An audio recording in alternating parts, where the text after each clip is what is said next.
Buenos días, hablo el doctor Valencia, Óscar Valencia, y soy coordinador de este espacio de educación médica continua. Les recuerdo y les pedimos por favor que silencien todos sus micrófonos para que podamos escuchar con mayor claridad a nuestra ponente. Les recordamos que todas las preguntas las hagan a través del chat y poderle hacer las preguntas al final. Tenemos una conversación con nuestra ponente durante unos 45 minutos y daremos 15 minutos para preguntas y respuestas. También les pedimos que al final de la plática, en el mismo chat viene una liga para que nos hagan favor de llenar la encuesta de satisfacción. Y en nombre de la Escuela de Medicina y Ciencias de la Salud, de la Escuela de Medicina del Tecnológico de Monterrey, les damos la más cordial bienvenida a este espacio de educación médica continua. En este día tendremos a una invitada especial desde España, la doctora Nancy Portillo. Ella nos hablará del código renal y todas sus consecuencias y el abordaje y sus causas. Y me permito nada más hacer una... Aquí está. Ella estudió medicina en la Universidad de San Carlos en Guatemala. Posteriormente hizo la especialidad de pediatría en el Hospital Universitario de Cruces en Baracaldo, en País Vasco. Tiene un máster en endocrinología pediátrica por la Universidad Autónoma de Barcelona. Está haciendo el doctorado en la Universidad del País Vasco. Es investigadora en el Instituto de Investigación Sanitaria Biocruces, esto en el mismo Hospital Universitario de Cruces, y ejerce la pediatría endocrinológica en el Hospital Aldo Deva en Mondragón, País Vasco. Nos da mucho gusto tener a la doctora Nancy aquí con nosotros. Bienvenida y adelante.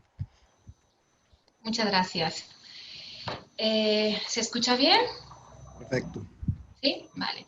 Vamos a compartir la presentación. A ver, aquí abajo, compartir pantalla.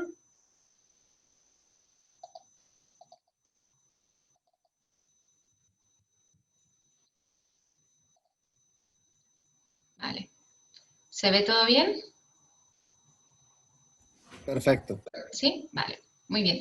Bueno, antes de iniciar quería dar las gracias por la oportunidad. No me voy a presentar porque ya me has presentado y muchísimas gracias por todas las descripciones de mi corta carrera de momento. Para mí es un honor estar compartiendo un poco de nuestra experiencia pues con un foro tan conocido como el vuestro y gracias por tomarnos en cuenta. Esto es un poco de nuestro trabajo y como siempre digo yo, es un trabajo en equipo. Yo lo expondré hoy, pero es el trabajo de todos día a día y de un trabajo multidisciplinar que es muy importante saber trabajar en equipo, que es algo muy eficaz para llegar a un diagnóstico correcto y sobre todo mejorar la calidad de vida de los pacientes, ¿vale? Entonces, hoy hemos escogido un caso muy interesante que se puede abordar desde la pediatría general y que podemos llegar a diagnósticos muy buscados y con lo mismo tratar y llegar a una etiología definitiva, ¿vale? Entonces, en este caso vamos a presentar el caso de un adolescente, ¿vale?, de 13 años que consulta a las urgencias pediátricas por una enfermedad, bueno, la historia de la enfermedad que nos cuenta a dolor abdominal intermitente con fiebre asociada de máximo 37 grados axilar, deposiciones diarreicas y las molestias abdominales que os comentaba desde hace 3 días. Dentro de sus antecedentes personales y familiares no hay ningún interés sobre ellos relacionado al motivo de la consulta actual. La exploración física es la que tenéis descrita en la pantalla. Tiene una tensión arterial de 126,58 milímetros de mercurio con una frecuencia cardíaca de 123. En ese momento estaba febril de 37,8 y tenía un triángulo de valoración pediátrica alterado con una palidez mucocutánea y estaba afectado por el dolor. La exploración ORL y cardiorrespiratoria fue normal y la exploración abdominal tenía como hallazgo destacable era un abdomen blando, depresible, con dolor a la palpación en flanco y en fosa ilíaca izquierda con una puño-percusión renal izquierda positiva. La exploración neurológica fue normal. En ese momento, en urgencias, se decide hacer estudios complementarios donde se hace una tira reactiva de orina, ¿vale? Una valoración rápida de esa orina, donde el único hallazgo destacable es que tenía microhematuria. Se recoge un urocultivo y se manda a estudiar. Se hace una analítica sanguínea con una glucosa normal y con unos iones básicos normales, con una función renal levemente alterada con una urea de 61 y una creatinina de 0,87. Dentro del resto de hallazgos, destacar que tenía una PCR de 15,1 miligramos de cilitro y unos leucocitos totales de 10.800 con el 80% de neutrófilos con hallazgos de reactantes inflamatorias alteradas. Se realiza por la afectación del dolor y por la descripción que os decía de la exploración abdominal, se decide realizar una ecografía abdominal en urgencias, donde se objetivan los hallazgos compatibles con una litiasis ureteral izquierda asociada a una dilatación pielo-infundibular del mismo lado con una hiperecogenicidad cortical renal bilateral. No había otros hallazgos abdominales dentro de la ecografía. Por lo tanto, tenemos una orientación diagnóstica inicial con una sospecha de infección del tracto urinario, o sea, una pielonefritis en este caso, y un cólico renal.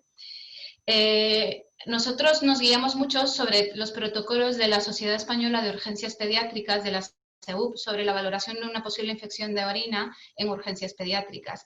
Y destacamos mucho el poco ingreso que hay de una infección de orina en planta, salvo algún criterio o que la historia clínica y los hallazgos de las pruebas complementarias te hagan decidir lo contrario.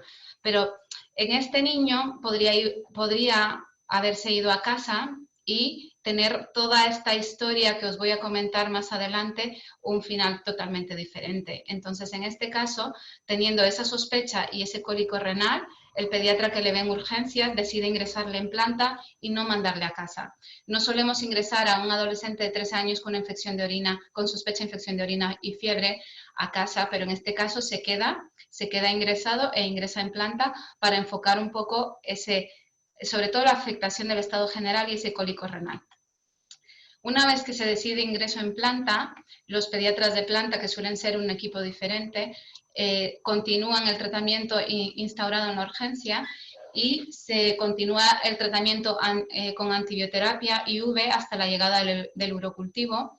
Y para el cólico renal, que el niño persistía con una afectación del dolor abdominal y del estado general, pues se continúa analgesia con metamisol y sueroterapia en una hiperhidratación y se hace una interconsulta al equipo de cirugía infantil, en este caso a los específicos de urología infantil.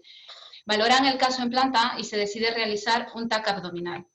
En este caso, este es la imagen muy didáctica sobre lo que es el TAC abdominal, que creo que para todos es muy visual, que tenemos ahí la litiasis ureteral, ¿vale? Proximal, que aunque no hace una obstrucción completa, sí hay una dilatación pielocalicial de ese mismo lado, y por lo tanto los urólogos infantiles deciden realizar una litotricia extracorpórea. Al mismo tiempo que todas estas pruebas complementarias se obtienen, llega el cultivo y el cultivo es negativo, ¿vale? Aún así, por el componente obstructivo se decide seguir con el antibiótico, con la analgesia y con la hiperhidratación. En este momento hay que plantearse el estudio etiológico de una litiasis renal en un paciente pediátrico, dado la rareza de su presentación. Entonces, dentro de nuestro caso clínico, la orientación de la litiasis renal, sabemos que al ser poco frecuente puede tener sobre todo dos orígenes, un origen metabólico y un origen infeccioso. El infeccioso con el urocultivo lo damos casi por descartado y el metabólico tenemos que valorar la producción de calcio, el metabolismo del calcio a nivel renal, valorar la presencia de una hipercalciuria o bien la presencia de otro tipo de materiales, ¿vale? En este caso, en urgencias se habían hecho los iones básicos de una valoración urgente. Entonces, en planta se hace un metabolismo fosfocálcico completo y todas estas pruebas complementarias que os he escrito en la presentación. A ver, sorpresa para nosotros, ¿vale? Tenemos aquí una hipercalcemia con un calcio total de 16,3 miligramos de decilitro y un iónico de 2,5, ¿vale? La referencia del calcio para los diferentes laboratorios suele ser bastante parecida. Debemos de trabajar con un calcio total, si trabajamos con un calcio total tiene que ser con un calcio total corregido por la albúmina, que todos conocemos la fórmula, o bien con un calcio iónico, tanto en milimoles como en miligramos de decilitro. Entonces, la hipercalcemia está definida por un calcio total corregido de más de 10,5 o bien de un calcio iónico de más de 1,3, 1,4 milimoles. Entonces, estos valores son claramente patológicos. Debemos de hacer dentro del metabolismo fosfocálcico la excreción renal de calcio y como vemos tenemos aquí un calcio creatinina de 0,75. Para la edad de nuestro paciente debemos de saber que por lo general estos valores tienen que ser siempre menores de 0,2. Tiene también un valor de hipofosfatemia y una reabsorción de fosfatos a nivel renal también disminuida. Dentro de la definición de la hipercalcemia que os decía, ¿vale? Están estos valores. Tenemos una hipercalcemia leve que por lo general es asintomática y que encontraremos como un hallazgo casual en las analíticas habituales que podemos hacer por alguna otra causa. Una hipercalcemia moderada, donde están estos valores, ¿vale? Más o menos saber que el iónico sería de 1,75 a 1,9 y un total corregido de 12 a 14. Y luego la hipercalcemia grave, que en la gran mayoría va a tener síntomas claramente asociados con la patología de base de esta hipercalcemia. Entonces, tenemos una hipercalcemia con una hipercalciuria. Recordar que nuestro calcio total era de 16,3 corregido y un iónico de 2,5 milimoles litro. Estamos en este momento dentro de los valores de una hipercalcemia grave.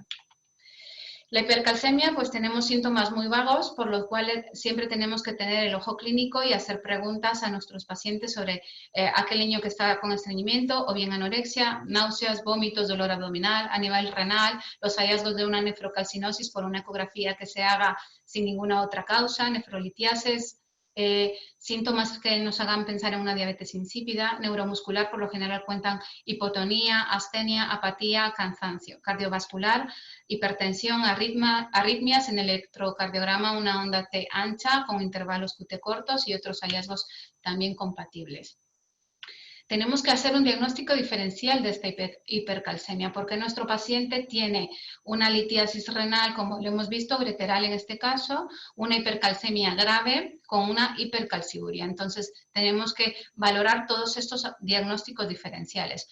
Podría ser un hiperparatiroidismo primario, bien nutricionales y tendríamos que volver a preguntar sobre una ingesta de vitamina A, D o bien aportes de calcio orales que esté mal medicado o tomando sin que lo sepamos. Fármacos como la tiazida o bien el litio, tumorales, hay ciertos tumores que producen hormonas paratiroideas relacionadas que podrían tener un hiperparatiroidismo y hay que hacer una valoración tumoral, también como de enfermedades granulomatosas, ¿vale? O bien enfermedades crónicas. Aquellos pacientes inmovilizados crónicos pediátricos también pueden tener una hipercalcemia por la misma inmovilización, ¿vale? Obviamente también iatrogénicos por tratamientos que estemos poniendo y que estén causando esta hipercalcemia. En nuestro paciente tenemos una litiasis renal, cuenta la astenia, la anorexia, tiene cierta hipertensión arterial y hemos vuelto a preguntar y comenta que sí, que ha tenido dolores óseos también. Entonces, le insistimos, dice que toma una dieta variada, que no tiene ninguna ingesta de suplementos vitamínicos y niega rotundamente la ingesta de fármacos. Y dentro de los antecedentes familiares, que se vuelve a preguntar un poco ya más enfocado y dirigido, los padres dicen que no hay patología relacionada al calcio, ni ninguno ni de ellos dos ni sus familiares puedan tener litiasis renal relacionada. Se decide hacer más pruebas complementarias, dentro de esto todo el eje fosfocálcico, incluida la PTH y la vitamina D, y radiografía y escáner un escáner abdominal y también valorar en esa proyección la parte ósea de la cadera. Todo fue normal, ¿vale? Salvo lo que os voy a comentar. tenemos una PTH intacta. La PTH intacta es una valoración de la aparato hormona de segunda y tercera generación que es mucho más específica y mucho más adecuada y certera que una PTH normal. Pero realmente, según la disponibilidad que tengamos en nuestro laboratorio, tanto una PTH intacta como una PTH normal nos van a saber orientar cuando los casos son tan claros como este. Es difícil valorarlo cuando tenemos una PTH menor de 90 y no sabemos discriminar entre una PTH intacta o una PTH normal. Entonces, esto es importante saber que si tenemos la disponibilidad en el laboratorio de ser una PTH intacta, nos va a orientar muchísimo más a una actividad aumentada del aparato hormona. Entonces, tenemos una PTH intacta elevada, sus valores normales son de 10 hasta 65, ¿vale? Con los mismos datos que yo os he descrito. Entonces, tenemos una hiperactividad sospechada de la PTH como la primera etiología sobre el cuadro clínico de nuestro paciente. A esto le podríamos poner una etiqueta de un hiperparatiroidismo primario. Primario porque la lesión tendría que estar en una de las glándulas paratiroideas, ¿vale? Que son 4, o bien las 4, 2, 3 o una sola. Pero el origen sería en este órgano primario. Esto es la radiografía que os comentaba, ¿vale? Esta es la radiografía de extremidades, donde podemos ver aquí hay muy clara una lesión lítica de bordes bien definidos, ¿vale? Que luego en otras imágenes que os mostraré hay al menos 5 lesiones líticas que podríamos valorar como órgano blanco dañado, las lesiones pardas o lesiones líticas en el contexto de un hiperparatiroidismo, pero también tenemos que descartar una actividad oncológica. Para ello se le hace una LDH, una ferritina y un OSG, que también son normales. Este es el hallazgo, ¿vale? Del escáner que os comentaba, que también hay lesiones líticas a este nivel, en las crestas ilíacas, en la articulación sacrocoxígea. Y tenemos aquí nuestra aproximación diagnóstica sobre este niño con una hipercalcemia. Y aquí ya entra un poco el punto de vista endocrinológico, donde ya hablaré un poquito más de lo que a mí me gusta y me dedico un poquito más sobre la pediatría general, ¿vale? Pero como pediatras que somos, todos debemos hacer un abordaje lo más completo posible desde el primer síntoma e intentar hacer el diagnóstico diferencial según todos los datos que vamos aportando y no quedarnos con lo básico y lo más lógico, sino que tenemos que seguir más allá. Entonces, este es un esquema que puede ser muchísimo más complejo, pero bueno, este es el más sencillo. Yo aquí veo vuestras imágenes, pero aquí en esta zona hay una X, que no sé si se ve bien, ¿vale? Porque yo aquí tengo todas vuestras caras. Entonces, en este caso, el hiperparatiroidismo primario sería una hiperactividad de varias o de las 4 glándulas paratiroideas, que lo que hace es estimular a los osteoclastos a nivel óseo para aumentar una reabsorción ósea y así liberar calcio. A nivel renal también aumenta la reabsorción de calcio y aumenta la reabsorción de calcio y aumenta la excreción de fósforo, ¿vale? Y a nivel intestinal vamos a tener una absorción de calcio de la dieta. Todo esto nos lleva a un aumento de la calcemia. Este aumento de la calcemia por medio de los reguladores de calcio tendríamos que tener un feedback negativo y una paratohormona suprimida en el caso de que el aumento de calcio sea externo o bien periférico o de otra causa que no sea la paratohormona, que sería la que estuviese enferma. Entonces, en este caso tenemos una actividad elevada de la PTH que nos hace por varios mecanismos un aumento del calcio. En el caso de nuestro paciente, una hipercalcemia grave. Vale. Entonces, tenemos una PTH elevada, que lo que nos va a dar es una hipercalciuria, y esto ya nos orienta al hiperparatiroidismo primario que os comentaba. Pero tenemos que volver siempre a la parte de otras causas, que no esté intoxicado con vitamina D, que tenemos muchos suplementos, entre más norte y menos exposición solar. Por lo general, el déficit de vitamina D es muy frecuente, está muy de moda y muchas veces se suplementa con vitamina D a pacientes sin ningún control analítico previo. Tenemos que valorar muchísimo la intoxicación por la vitamina D, fármacos tumorales, granulomatosas, crónicas o bien lo que ya habíamos comentado antes.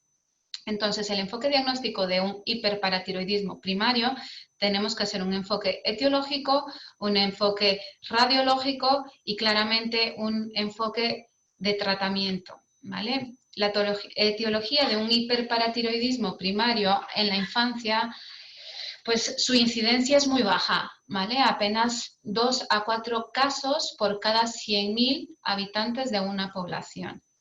El esporádico, la gran mayoría son adenomas y el resto de casos, pues bueno, son de otras patologías menos frecuentes. Sería más frecuente en el varón y más frecuente en relación 3 a 2 en la mujer con el varón. En la familiar, la prevalencia es mayor, es más que un adenoma, es una hiperplasia de glándulas paratiroideas, ¿vale? Y suele ser una afectación multiglandular, no solo de una, sino de 2, 3 o bien las 4. Y hay que valorar mucho el contexto de los síndromes endocrinos múltiples como el MEN1 o bien el MEN2A, ¿vale? Y también la no familiar, no MEN. Tenemos que ver, según la edad, esto ya es un poco más definición, porque en nuestro caso estaríamos en el prepuber, pero hay que valorar también la hipercalcemia según la edad. La neonatal, que suele ser bastante grave, ¿vale? Y es una mutación genética de los sensores del receptor del calcio a nivel de la glándula paratiroidea, con una hiperplasia, con una hipercalcemia severa y con síntomas neurológicos muy importantes y de un inicio muy precoz. El tratamiento médico y quirúrgico debe ser urgente, en este caso, en el neonatal. Y aquí tenemos un poco más el flujo que os explicaba sobre la paratormona, los órganos y la hiperproducción de calcio, en este caso, que está sin un feedback negativo bien controlado. Hablando de la comparación del adolescente con el del adulto, vemos que la incidencia es más o menos eso, de 2 a 5, de 1 a 3, más o menos según la literatura, y en un adulto es tan frecuente como 3 por cada 1000. Por lo general, en el niño siempre vamos a tener síntomas asociados cuando le diagnostiquemos, el 50% suelen ser adenomas, va a tener daño a órgano blanco, hay que hacer siempre de rutina las pruebas radiológicas diagnósticas.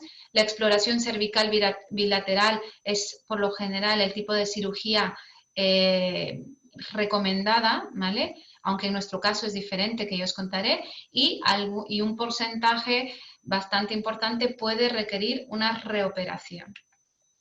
En nuestro caso tenemos un hiperparatiroidismo primario y tenemos que valorar qué glándula está afectada, ¿vale? Y si hay afectación de órganos diana, en este caso, son los que nos han dado el indicio de hacer todo el estudio. Así que realmente afectación de órgano diana sabemos que tiene riñón y que tiene óseo, ¿vale? Pero ¿dónde está nuestra lesión? Entonces, en la localización podemos hacer una ecografía cervical que tiene bastante sensibilidad, pero la prueba de imagen estándar sería una gammagrafía parotidia con tecnesio 99, el Sestamibi, que es bastante específico, ¿vale? Y en nuestro caso de órgano diana ya tenemos claro las pruebas que hemos realizado.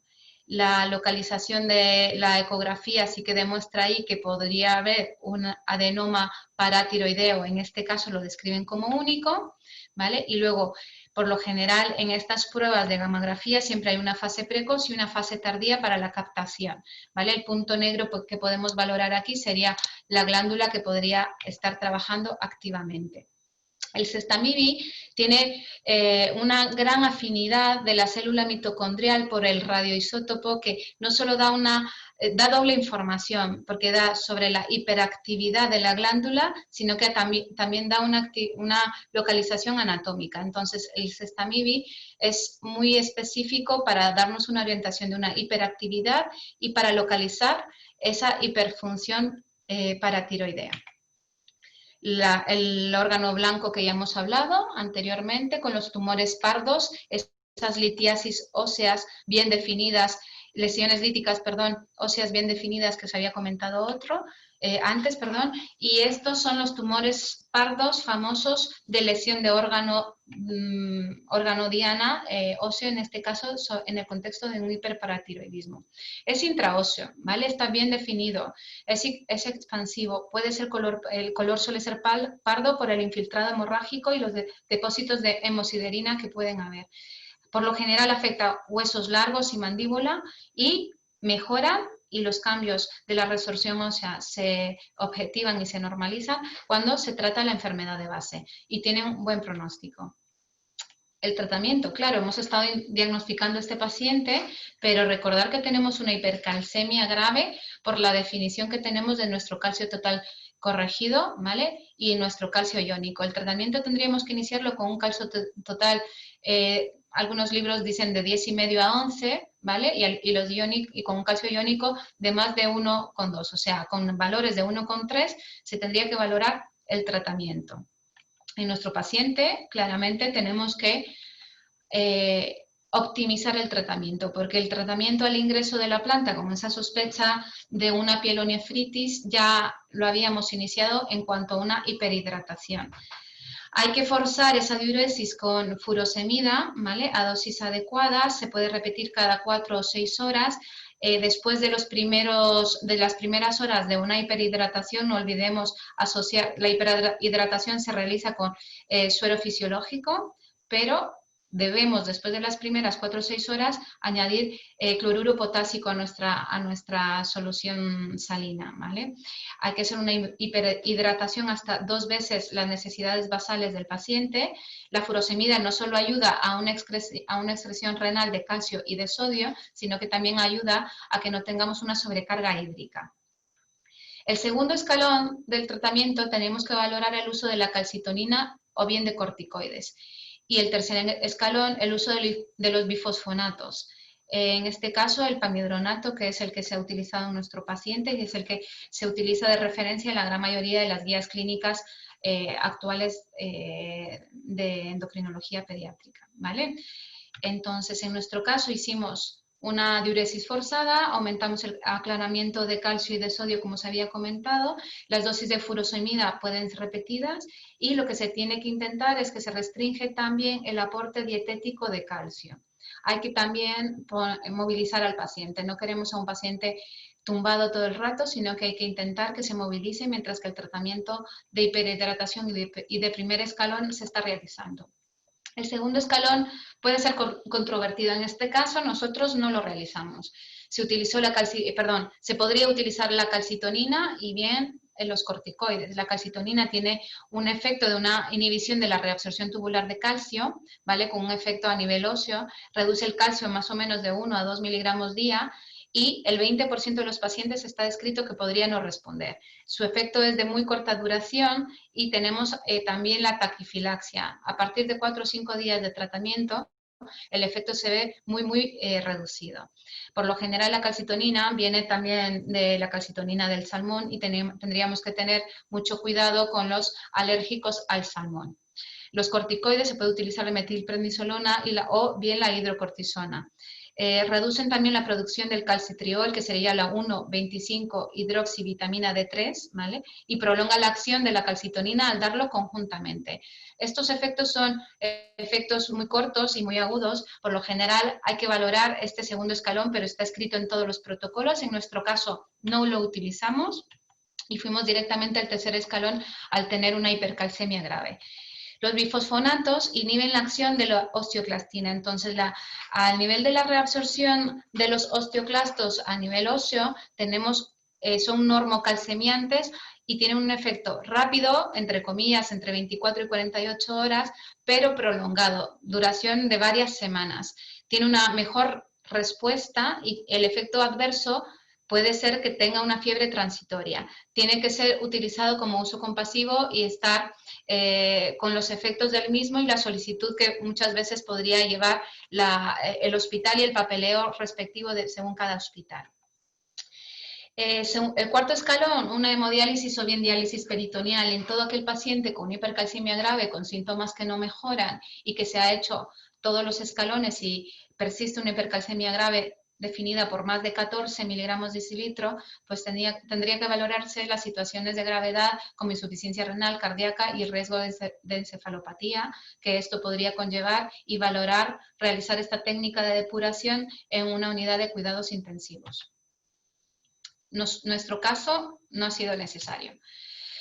Hemos descrito ya las imágenes etiológicas de nuestro caso, por lo tanto, el equipo multidisciplinar que se reunía frecuentemente con este paciente ha decidido, los cirujanos pediátricos en este caso, han decidido operarle y por la técnica que tenemos, por la imagen de la gamografía que tenemos, había una sola afectación de las 4 glándulas muy bien definida y ellos, a pesar de que para los niños se cree que la mejor técnica es una cirugía más agresiva y haciendo inclusive a veces una hemitiroidectomía, en este caso ellos han decidido hacer una cirugía mínimamente invasiva y resecar únicamente la glándula afecta. Para ello se hacen determinaciones de PTH intraoperatorias. Él entra con unos valores de PTH, no intacta, sino PTH, porque la intacta suele tardar un poco más y para que los valores sean, los resultados sean rápidos,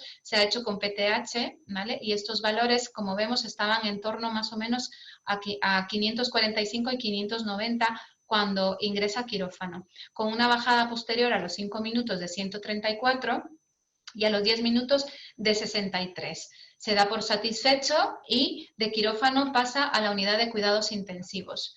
Aquí tenemos más o menos la evolución de la hipercalcemia desde el ingreso, ¿vale?, hasta el acto quirúrgico y tenemos aquí, ¿vale?, este es el valor del calcio, calcio corregido total, y tenemos abajo el calcio iónico en color celeste claro, que es esta línea. Y los fosfatos también están aquí en una línea más oscura. Entonces, la hipercalcemia que teníamos definida también por un calcio iónico como un calcio total corregido, claramente va mejorando. Estos son los tramos donde se utiliza la furosemida y la hiperhidratación. En este momento es donde se ponen los bifosfonatos. Se tiene que dar aportes de fosfato monosódico orales por la hipofosfatemia que tenía, ¿vale? Y aquí se valora el alta. Todo esto asociado al acto quirúrgico, que en otra gráfica es más visual, pero no he querido poner toda esta para que no esté muy cargado. Luego se sigue con furosemida, pero ya vía oral.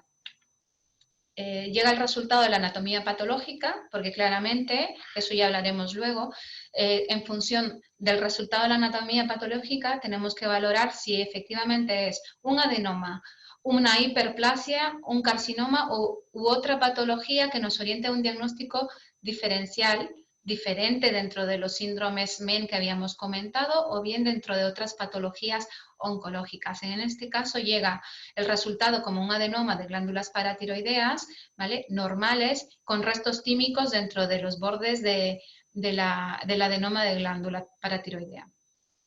¿Qué pasa después de la cirugía? ¿O qué debemos hacer después de la cirugía? Tenemos un posoperatorio inmediato, ¿vale? Siempre que hay una hiperestimulación hormonal por alguna causa, cuando tú quitas el insulto, vamos a tener, por lo general, una bajada compensatoria por los síntomas contrarios. En este caso, si tenemos una glándula paratiroidea con un adenoma hiperfuncionante, las otras glándulas van a estar atróficas y no funcionantes. Entonces tenemos que tener muchísimo cuidado de la hipocalcemia que nos hará en un postoperatorio inmediato, sobre todo por la no función de las otras glándulas que no han estado trabajando desde un periodo bastante prolongado para tener la hipercalcemia que nuestro paciente ha tenido.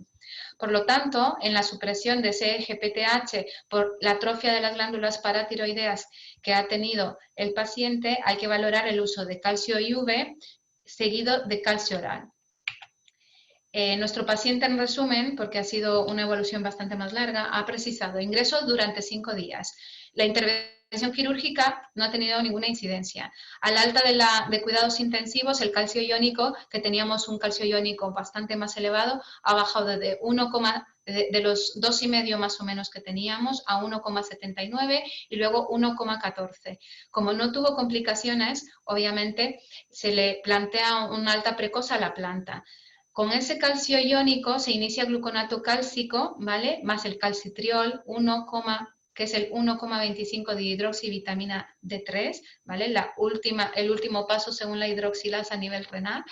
Y este primer día posoperatorio, los calcios iónicos siguen en descenso. En el quinto día, ante niveles de calcio iónico ya normales, se suspende el aporte IV, pero se inicia vía oral. Esos calcios siguen bajando. A1, 1 milimol litro. Ojo, porque estábamos ya con aportes orales y teníamos ese aporte oral en valores de tratamiento ya adecuados. Recibe el alta con este aporte oral de gluconato cálcico, suplementando la dieta y se mantiene el calcitriol, o sea, se va con calcio y con calcitriol a casa. El posoperatorio tardío, que eso ya se ve en los meses de evolución, tenemos que valorar bastante el síndrome del hueso hambriento, que es ante una posible hipocalcemia, la reabsorción de calcio a nivel óseo, con más daño todavía a nivel óseo, de cara a esa hipocalcemia y que el sistema inicia, el eje PTH inicia a intentar la obtención de calcio a nivel renal, intestinal, pero sobre todo a nivel óseo. Y el síndrome del hueso hambriento en nuestro paciente fue muy difícil de manejar en consultas luego. Este desbalance de la reabsorción y de la formación, ¿vale?, es muy frecuente en estos pacientes y puede presentarse entre un 13 y un 30%. Y sobre todo en aquellos pacientes que han tenido niveles de calcio corregido mayor de 12, que era nuestro paciente, ¿vale? Y según el tamaño del adenoma. Esta gráfica es bastante más compleja, pero vemos aquí, ¿vale?, la intervención quirúrgica en esta línea, el alta, primera alta, ¿vale?, posquirúrgica. Los niveles de calcio son estos valores naranjas que están aquí cuando ingresa, después del acto quirúrgico. Luego tiene este pico que se cree que es por el tema del aporte IV y oral, con luego un descenso progresivo. Cuando ya está en este valor más o menos de 8 corregidos, se decide el alta a domicilio, con PTHs de 319 para luego más o menos situarse PTH de 11,9. 2 días después es valorado en las consultas con un nuevo control, consultas externas, 48 horas después del alta, con un nuevo control y el paciente nos cuenta parestesia, hipertonía de mano derecha, cansancio generalizado y el signo de Chebostek positivo.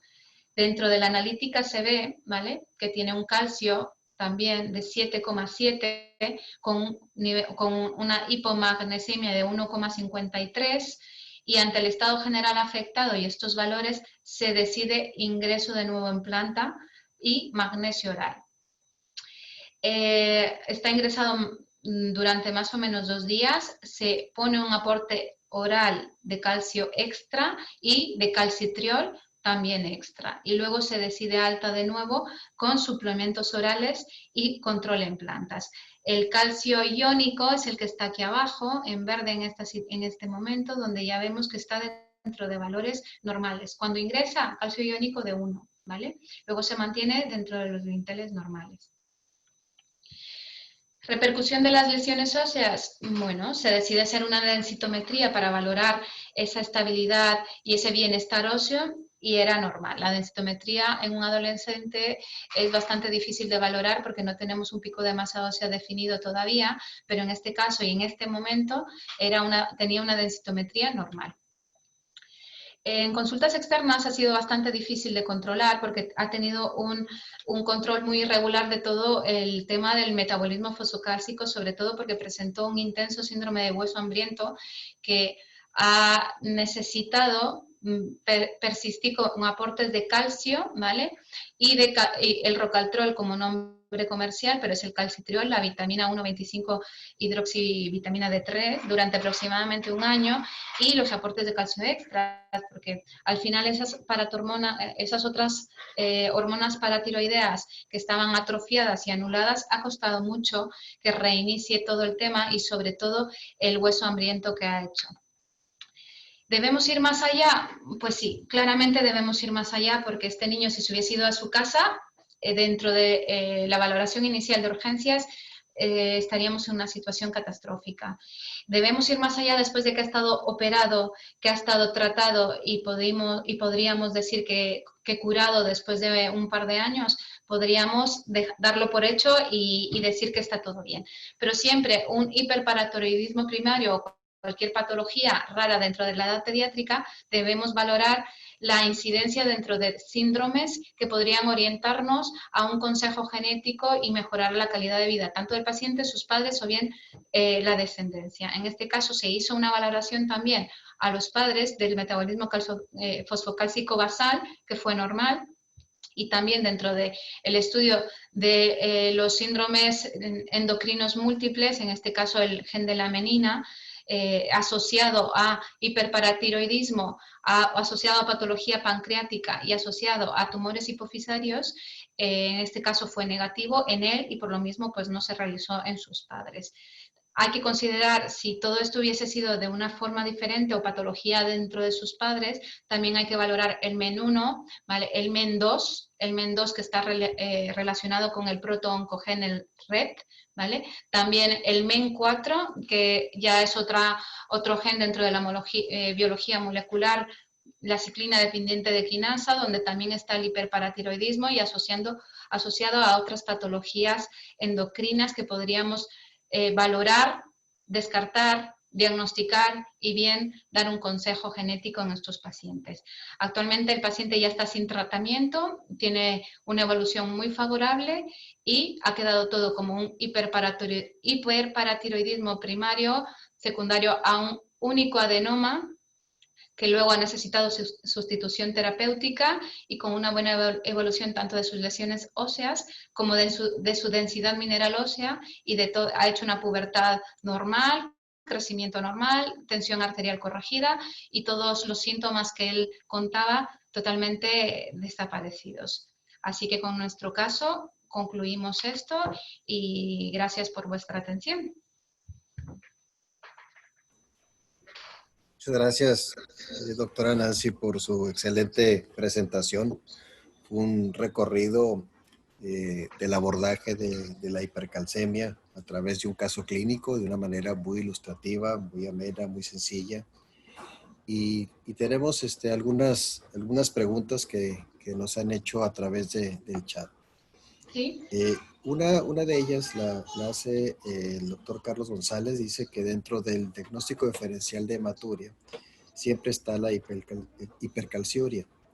¿Cuál es el mecanismo? ¿Tiene que ver exclusivamente con la litiasis o existe algún otro mecanismo que produzca esta hematuria? En nuestro caso creemos que ha sido por el daño de la litiasis, tenía también una nefrocalcinosis renal bilateral, en este caso una justificación añadida a un daño de glomérulo pensando en era una microhematuria, no era una hematuria macroscópica, pero dentro de la microhematuria sí se considera que podría ser, inclusive dentro la microhematuria puede ser totalmente normal en una infección urinaria, febril o no febril, dentro del contexto de la infección. Entonces, en este caso, al ser una microhematuria, no se ha ido más allá ni se ha estudiado ninguna patología asociada a una posible glomerulopatía. Entonces, se ha dado por hecho de que podría ser la propia lesión de la litiasis renal. El doctor Héctor Arriaga nos pregunta si en su hospital se valora a todos los pacientes con litiasis, se hace un abordaje como el que nos ha presentado. No, porque por lo general, como comentaba al principio, por lo general la gran mayoría de pediatras, sobre todo yo puedo hablar de mi experiencia en el País Vasco, que es donde he trabajado desde que he venido, tenemos unos protocolos bastante bien definidos, sobre todo de la Sociedad Española de Urgencias Pediátricas, donde muy pocas veces ingresamos a un paciente con infección de orina con fiebre o sin fiebre. Tiene que cumplir criterios muy específicos para que podamos decidir ingresarle. En este caso, el paciente ha ingresado sobre todo y se le ha hecho el abordaje de la ecografía en urgencia, sobre todo por la afectación en la exploración abdominal, la puñopercusión renal positiva y esa molestia, dolor sin signos de irritación peritoneal, pero focalizando en fosa ilíaca y flanco izquierdo. Pero no a todos los pacientes se hace este abordaje. Por eso iniciaba de que el caso con esto, de una valoración en urgencias pediátricas muchas veces no tenemos que seguir un protocolo rígido, sino tener un ojo clínico que si nos orienta que algo más hay, ir más allá. no solamente seguir un protocolo a rajatabla y pensar que eso es todo y ya está, para nada. Pero no a todos los pacientes con dolor abdominal, una posible infección de orina, se le hace una ecografía en el momento, en el acto de urgencias, y tampoco se ingresa a un paciente de 13 años con una infección de orina y fiebre. No. El doctor Alfonso Garza nos pregunta qué tipo de magnesio es el que se utiliza. Por lo general suele ser magnesio, magnesio monosódico en formato oral, que si no estoy mal lo he escrito aquí. A ver, magnesio oral, suele ser el monosódico oral. Entonces, no solemos poner magnesio intravenoso con aportes orales de magnesio, que es una de las causas. Cuando tenemos una hipocalcemia, por ejemplo, en un paciente por otra patología, una de las cosas que tenemos que valorar con una hipocalcemia siempre es una hipomagnesemia. En este caso es secundario al acto quirúrgico, pero siempre que tenemos una hipocalcemia para estudiar, tenemos que valorar una hipomagnesemia que con aportes orales de magnesio suelen ir bastante bien y no es necesario buscarle más pies al gato.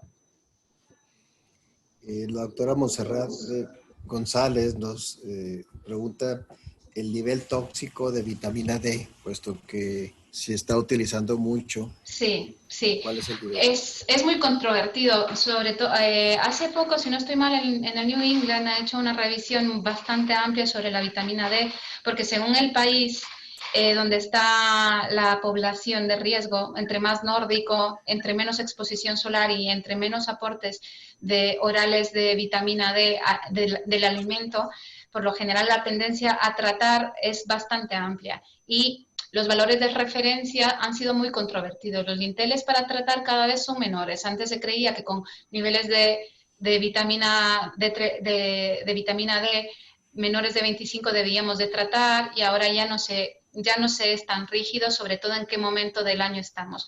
Pero en sí, los niveles tóxicos, según la literatura, más de 100. Con más de 100 tendríamos que, obviamente, retirar el aporte extra de vitamina D, pero los niveles óptimos de 35 a 50 es suficiente. No tenemos por qué tener unos valores de 60, 70, 80, pero tóxicos más de 100. El doctor Jorge Luis Segovia pregunta que si puede ocurrir una hiperestimulación compensatoria por el síndrome de hueso hambriento en las Claramente glándulas sí. parátidas. Sí. También puede ser que eso haya hecho que tengamos unos niveles de PTH tan altos, pero sí existe. Ese sería una PTH, o sea, un hiperparatiroidismo terciario, se podría decir, porque realmente puede haber una hiperestimulación de las glándulas hiperparatiroideas por una reabsorción ósea acelerada. Sí, podría ser. También como una PTH, que no lo he escrito ahí, RP, ¿vale? Relacionada a la paratormona, que es una estimulación de las paratiroides por oncológicos. Entonces, tumores renales, tumores pararrenales, o por la zona estimular la producción con una PTH-RP, que se llama. Entonces, sí que puede existir esa actividad hiperparatiroidea por un hueso hambriento. Al final es un círculo vicioso que no se frena. El doctor Jesús Santos pregunta que si recomienda a los padres con hijos con hipoparatiroidismo o hiperparatiroidismo que ingresen a las asociaciones de padres, además de todo el manejo endocrinológico y pediátrico. Sí, siempre que se diagnostica una enfermedad rara, en este caso fue un adenoma aislado, no. Pero si este niño hubiese tenido un diagnóstico dentro del contexto de un MEN 1, un MEN 2A o alguna patología de hipo o hiperparatiroidismos asociados a enfermedades raras, existen sociedades nacionales para padres donde se da muchísimo apoyo y sobre todo información que en nuestras consultas también se les aporta, pero bueno, cuando suele ser en estas sociedades, por lo general tienen un apoyo psicológico mayor, tienen otras experiencias de otros pacientes que han ido bien, entonces siempre recomendamos, dentro de las enfermedades raras, acudir a las respectivas asociaciones para poder tener otro confort de otras familias. pero sí, sí recomendamos. Muy bien. Pues igual, siguen abundando las felicitaciones y con Yo puedo todo. ver lo que escriben, es que es primera vez que utilizo esto, Sí, perdón. sí, sí, No donde dice abajo, donde dice chat. a ver, donde dice chat, Lo debe tener en una barra arriba, donde está verde. arriba. Verde, verde, Hay una está barra verde compartiendo la arriba, se mueve el cursor, pantalla. se aparece un botón que dice chat. Participante, seguridad, poner en pausa, anotar, remoto, más. Luego en más debe estar chat. Chat, chat, chat, chat, chat. Ah, sí. Muy bien. Vale. Muy bien. Uy, muchas gracias. Qué montón de gracias. Qué bien. Muy bien. Se puede imprimir eso, Juan? Sí, yo normalmente grabo el chat. Ah, bueno. Entonces, para hacérselo llegar a la doctora. No, muchísimas gracias a ustedes por compartir este tiempo con nosotros y sobre todo mucho ánimo en los tiempos que están ahí. Algún guatemalteco perdido habrá por ahí, así que también gracias por recibirle y gracias por escuchar nuestra experiencia. Pues muchas gracias, doctora Nancy Portillo, por su excelente presentación. Agradecemos mucho también al doctor Daniel Jiménez por este vínculo que hemos hecho con ustedes. Y sin más, pues los seguimos invitando también para que se unan a esta sesión que tenemos semanalmente. Muchas Muy gracias bien. también a todos los participantes, los que se conectaron. Y la semana que entra veremos un tema interesante que son las infecciones nosocomiales en un hospital pediátrico. Muy bien. Interesante también. Muchas gracias. Gracias, buenos días. Bueno, Y buenas tardes adiós. para ustedes. Eso es. Buena tarde.